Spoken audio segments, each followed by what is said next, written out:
Welcome friends, welcome to my YouTube channel, myself Orijit Rai. আগের দিন আমি if function নিয়ে আলোচনা করেছিলাম। আজকে লজিক ফাংশনের মধ্যে নট অ্যান্ড অর এই তিনটি ফাংশন নিয়ে আলোচনা করব।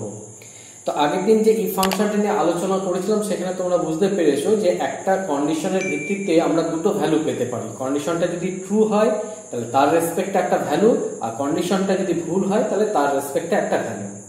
অর্থাৎ কোনো কিছু কম্পারিজন করে তার ট্রু ভ্যালু বা ফলস ভ্যালু বার করার জন্য আমরা লজিক্যাল ফাংশন ব্যবহার করেছিলাম এবং সেটি হচ্ছে ইফ ফাংশন।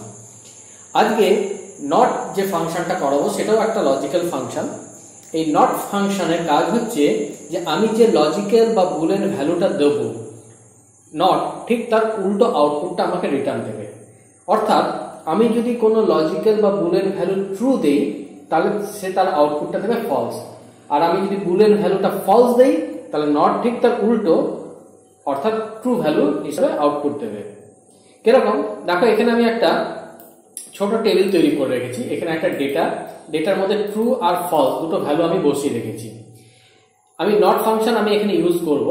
তো নট ফাংশন করবে কি, যে ভ্যালুটা আমি দেবো তার সেল রেফারেন্সের মধ্যে সে তার ভ্যালুটাকে অপোজিট বা চেঞ্জ করে দেবে। কিরকম না, আমি এখানে লিখছি equal to not bracket open ট্রুটা রয়েছে আমার A5 সেলের মধ্যে। তো আমি A5 সেলে ক্লিক করলাম, ব্র্যাকেট ক্লোজ, এন্টার। তাহলে কি হলো, এখানে ছিল ট্রু ভ্যালু, নট ঠিক তার অপোজিট ভ্যালু অর্থাৎ ফলস ভ্যালুতে রিটার্ন দিল। এবার এটাকে ধরে যদি আমি টেনে দিই নিচের দিকে তাহলে দেখো ফলস ভ্যালু ছিল সেটা হচ্ছে ট্রু ভ্যালু। এটাই মূলত লজিক নট ফাংশনের কাজ, ট্রু ভ্যালুকে ফলস ভ্যালু এবং ফলস ভ্যালুকে ট্রু ভ্যালু হিসেবে রিটার্ন দেওয়া। ঠিক আছে, নেক্সট আরেকটা লজিক ফাংশন সেটা হচ্ছে অ্যান্ড ফাংশন। না, অ্যান্ড ফাংশন বেসিক্যালি ট্রু ভ্যালুকে রিটার্ন দেবে যখন তার মধ্যে যে আর্গুমেন্টটা আমি দেবো সেই আর্গুমেন্টটা যদি ভেরিফাই হয় বা ট্রু হয়। অর্থাৎ এখানে অ্যান্ড ফাংশন দুটো আর্গুমেন্টের মধ্যে তুলনা করে দেখবে যে দুটো আর্গুমেন্ট সঠিক না ভুল। যদি দুটো আর্গুমেন্টই সঠিক হয় তাহলে তার রেসপেক্টে সে ট্রু ভ্যালু দেবে। যেমন এখানে আমি একটা এক্সাম্পলের জন্য আমি এখানে বোঝাচ্ছি, দেখো এই চারটার মধ্যে যে সাপোজ এই যে এখানে জেন্ডারের এই ঘরটা রয়েছে মেল, অর্থাৎ B13 এর সেলে রয়েছে মেল। আমি এখানে ভেরিফাই চেক করব যে B13 এর সেল ভ্যালুটা মেল কিনা। তাহলে আমি কি করে চেক করব, আমি চেক করছি B13 ইকুয়াল টু ডবল কোটেশনের মধ্যে মেল, লিখে এন্টার দিলাম। ও আমাকে রিটার্ন দিল যে ট্রু, বিকজ B13 সেলের ভ্যালুটা হচ্ছে মেল। আমি যদি আবার এখানে লিখি চেক করছি যে B13 নয়, ফিমেলটা রয়েছে 15 এর ঘরে, তো B15 ইজ ইকুয়াল টু কোটেশনের মধ্যে মেল,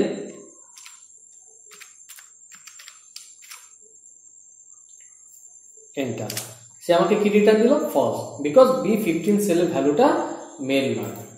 এটা তো নয় জাস্ট একটা ক্রাইটেরিয়াকে আমি চেক করে দেখলাম যে এটা মেল না ফিমেল, এটা ট্রু না ফলস, এর ভ্যালুটা এত না এত, সেটা আমি চেক করলাম। কিন্তু যখন একের অধিক অর্থাৎ দুটো স্টেটমেন্টকে আমাকে চেক করতে হবে তখন আমি অ্যান্ড দেবো। তো এখানে কিভাবে করা যায়, ধরো আমি এখানে একটা কন্ডিশন দিচ্ছি যে এই টেবিলটা থেকে আমি সেই সমস্ত এমপ্লয়ীদেরকে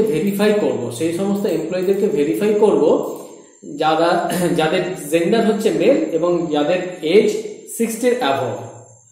আমি সেই সমস্ত এমপ্লয়ীগুলোকে আইডেন্টিফাই করতে চাইছি। তাহলে আমি এখানে ফর্মুলা লিখব, কন্ডিশনটা হচ্ছে জেন্ডারটা হতে হবে মেল এবং তার এজ হতে হবে 60 এর উপর।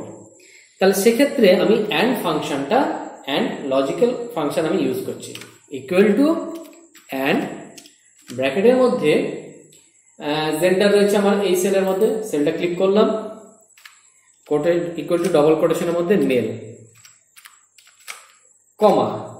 কমা দেওয়ার পর দেখো আরেকটা লজিক্যাল অপারেশন, মানে এখানে আমি একটু ভালো করে বলতে চাইছি। দেখো এই যে অ্যান্ড যে অপারেটর লজিক্যাল ফাংশনটা, এর কতগুলো আর্গুমেন্ট রয়েছে, logic 1, logic 2, logic 3 and so on.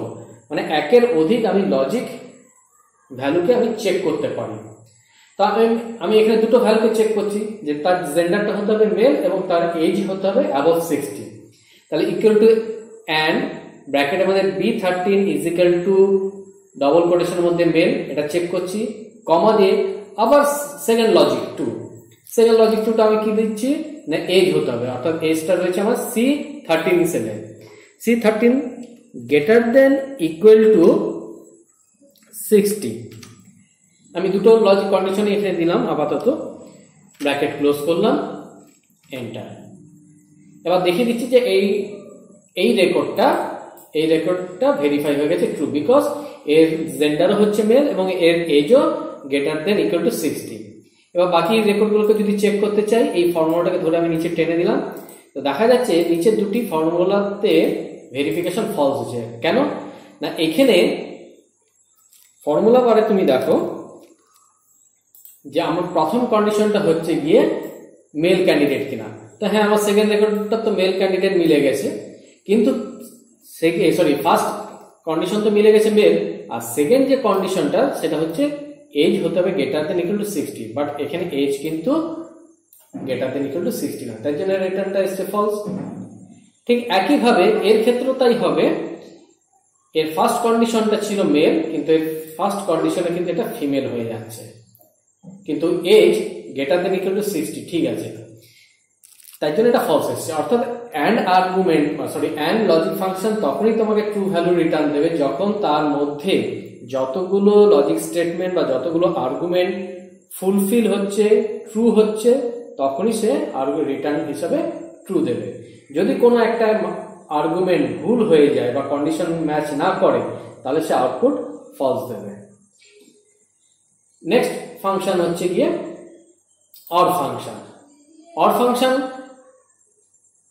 বা লজিক ফাংশনটা আমাকে ট্রু ভ্যালু রিটার্ন দেবে তখনই যখন ওর মধ্যে আর্গুমেন্ট গুলোর মধ্যে কোনো একটা আর্গুমেন্ট যদি ট্রু হয়, এনি ওয়ান আর্গুমেন্ট যদি ট্রু হয়, তবে সে রিটার্নটা ট্রু দেবে।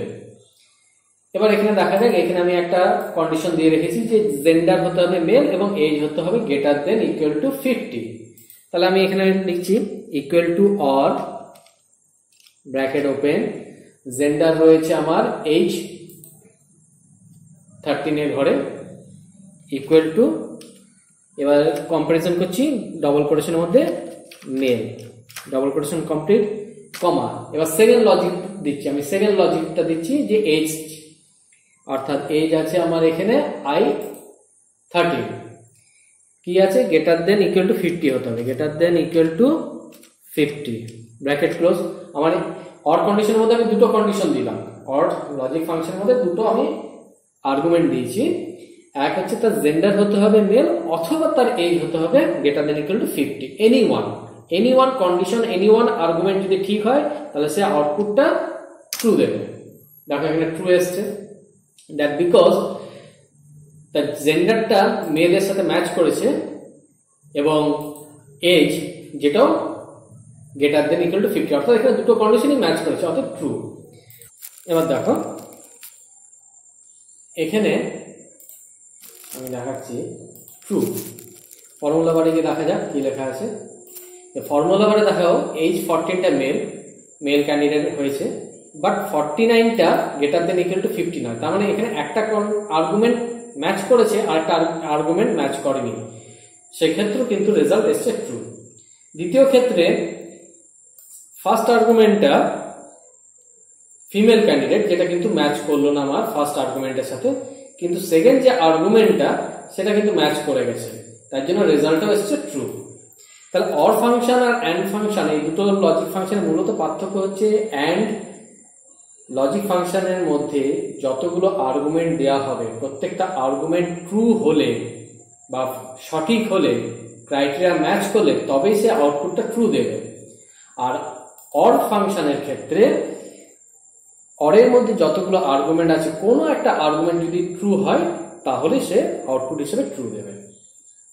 ঠিক আছে, আচ্ছা, অ্যান্ড ফাংশনটাকে আমি আরেকটু ইন ডিটেলসে বোঝাচ্ছি। ধরো আমি একটা মার্কশিট তৈরি করে রেখেছি, এখানে আমি একটা ম্যাথের মার্কস দিতে পারি। একটা 100 নম্বরের পরীক্ষার মার্কস কত হতে পারে? 0 থেকে 100 এর মধ্যে। তো আমি একটা মার্কস দিলাম 75। আমি এখানে চেক করব যে আমি যে মার্কসটা দিয়েছি 75, এটা কি ভ্যালিড না ইনভ্যালিড। তার মানে 75 মার্কসটা 0 থেকে 100 এর মধ্যে কিনা। কি করে চেক করব? না আমি এখানে চেক করছি and ব্র্যাকেট ওপেন 75টা আছে আমার C20 ঘরে, C20 greater than equal to 0 কমা আবার C20 less than equal to 100। এবার আমাকে এটা চেক করে দেবে যে 75টা 0 চেয়ে বেশি এবং 100 চেয়ে কম কিনা, দুটো কন্ডিশনই ফুলফিল করছে কিনা। হ্যাঁ, দুটো কন্ডিশনই ফুলফিল করেছে, তাই এটা ট্রু। এবার কোনো কারণবশত আমি এন্ট্রি করার ক্ষেত্রে ম্যাথের নাম্বারটা 175 করে দিলাম আউট অফ 100 এর মধ্যে, তো এটা তো ঠিক নয়। তাহলে সেক্ষেত্রে দেখো আমাকে স্টেটমেন্ট দিয়ে দিচ্ছে ফলস, অর্থাৎ 175টা কিন্তু ওই অ্যান্ড ফাংশনের মধ্যে কিন্তু ফুলফিল হয়ে ওঠেনি, অর্থাৎ 0 to 100 এর মধ্যে আসেনি। এবার এই অ্যান্ডটাকেই আমরা কাজে লাগিয়ে এখানে আমি একটা রিমার্কস বসাচ্ছি। এই টেবিলের রিমার্কসটা অলরেডি আমরা এই ফাংশনে আলোচনা করেছিলাম, তো আরেকবার আমরা এটাকে আলোচনা করব with the help of and logic function. যে কোনো স্টুডেন্ট যদি 40-এর কম পায় তাহলে সে ফেল, কোনো স্টুডেন্ট যদি 40 বা 40-এর সমান যদি পায় তাহলে তাকে আমি পাস করিয়ে দেবো, আর কোনো স্টুডেন্ট যদি অ্যাবভ 60% বা 60 বেশি পায় তাহলে তাকে ডিস্টিংশন দেবো। তাহলে এটা আমি কি করে করব? তো আমি এখানে ফর্মুলাটা লিখব equal to if bracket open, একটু ভালো করে লক্ষ্য করবে, স্কিপ করে গেলে কিন্তু ফর্মুলাটা বুঝতে পারবে না।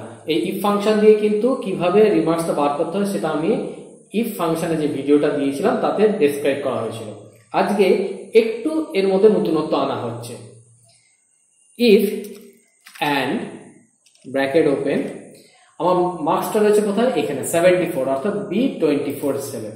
তাহলে B24 আমি এখানে চেক করব যে এই 74 যে ভ্যালুটা, অর্থাৎ B24 এর সেলের মধ্যে যে ভ্যালুটা থাকবে সেটা 0 থেকে 40 এর মধ্যে হতে পারে। তাহলে গ্রেটার দেন ইকুয়াল টু 0 কমা B24 লেস দেন 40। তো যদি ওই সেল ভ্যালুটা, আমি জানি না ওই সেল ভ্যালুটা কত B24 এর মধ্যে, সেই সেল ভ্যালুটা যদি 0 to 40 এর মধ্যে থাকে, লেস দেন 40 এর মধ্যে থাকে, তাহলে সে কি হচ্ছে, কন্ডিশন অনুসারে সে ফেল করে যাচ্ছে। কোন স্টুডেন্ট যদি 0 থেকে 40 এর মধ্যে থাকে, 40 এর কমের মধ্যে থাকে তাহলে ফেল। তাহলে কমা ডাবল কোটেশনের মধ্যে ফেল, ডাবল কোটেশন কমপ্লিট, কমা। এমনও হতে পারে যে B24 সেলের ভ্যালুটা 0 থেকে 40 এর মধ্যে নয়, সে 40 বেশি পেতে পারে। তাহলে সেক্ষেত্রে আবার আমাকে চেক করতে হবে যে and B24 এর সেল ভ্যালুটা তাহলে কি greater than 40, greater than equal two 40, কমা B24 এর সেল ভ্যালুটা কি তাহলে লেস দেন 60। যদি লেস দেন 60 হয় তাহলে কি হবে? তাহলে নিশ্চয়ই 40 এর বেশি 60 এর কম, তাহলে মানে তার রিমার্কসটা হবে পাস। তাহলে ডাবল কোটেশনের মধ্যে পাস, ঠিক আছে, কমা। এমনও হতে পারে সেই সেল ভ্যালুটা 0 থেকে 40 এর মধ্যেও নেই, 40 থেকে 60 এর মধ্যেও নেই, সেই সেল ভ্যালুটা 60 to 100 এর মধ্যেও থাকতে পারে। তাহলে আবার আমি চেক করব ইফ ব্র্যাকেট ওপেন অ্যান্ড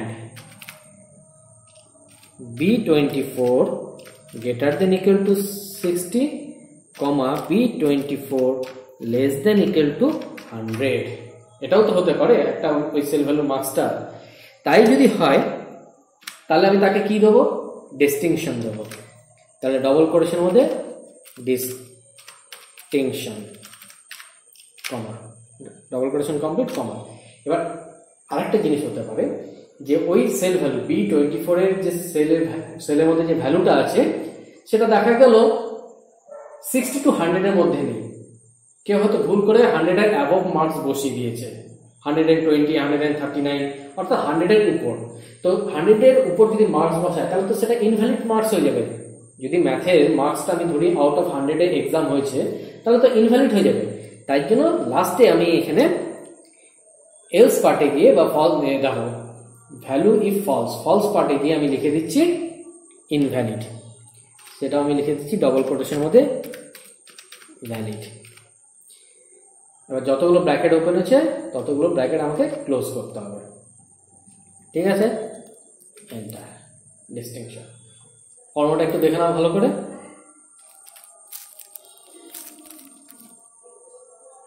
হ্যাঁ দাও, ফর্মুলাটা নোট ডাউন করে নাও ভালো করে এবং বুঝে নাও। যদি বুঝতে তোমাদের অসুবিধা হয় তাহলে তোমরা অবশ্যই আমাকে কমেন্ট বক্সে লিখে জানাবে যে কোন জায়গায় তোমাদের বুঝতে অসুবিধা হয়েছে। ঠিক আছে, এন্টার দিলাম। এরপরে ওই ফর্মুলাটাকে রেস্ট অফ দ্য সেলে আমি অটোফিল করে কপি করে দিলাম। দেখো 74 60 বেশি, ডিস্টিংশন পেয়েছে 10, 40 চেয়ে কম তাই ফেল করেছে। 69 60 চেয়ে বেশি ডিস্টিংশন। দেখো এখানে একটা ভুল করে আমি এন্ট্রি করে দিয়েছি 157 আউট অফ 100 এর উপর। তা কোনো স্টুডেন্ট 100 মধ্যে 157 পেতে পারে না, তাই এটা এখানে দেখিয়ে দিয়েছে ইনভ্যালিড। বুঝে গেল? তার মানে এখানে প্রত্যেকটা সেলের ভ্যালুগুলোকে ওই অ্যান্ড এর মধ্যে যে আর্গুমেন্ট গুলো লিখেছি তার মধ্যে কম্পেয়ার করে দেখে নিচ্ছে যে সেটা 0 থেকে 40 এর মধ্যে বা 40 থেকে 60 এর মধ্যে বা 60 থেকে 100 এর মধ্যে বা তার অ্যাবভ কিনা। প্রত্যেকটা সেলের মধ্যে কম্পারিজন চেক করে নিয়ে সে ট্রু ভ্যালু দিচ্ছে এবং তার রেসপেক্টে আমি রিমার্কস গুলো এইভাবে তৈরি করতে পেরেছি দুটো লজিক্যাল ফাংশন, একটা ইফ এবং অ্যান্ড ফাংশনের সাহায্য নিয়ে। ঠিক আছে, আশা করি তোমাদের বুঝতে কোনো অসুবিধা হয়নি। যদি অসুবিধা হয় আবার বলছি কমেন্ট বক্সে লিখবে।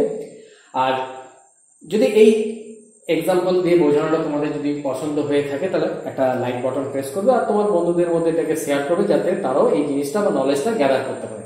ওকে, থ্যাংক ইউ।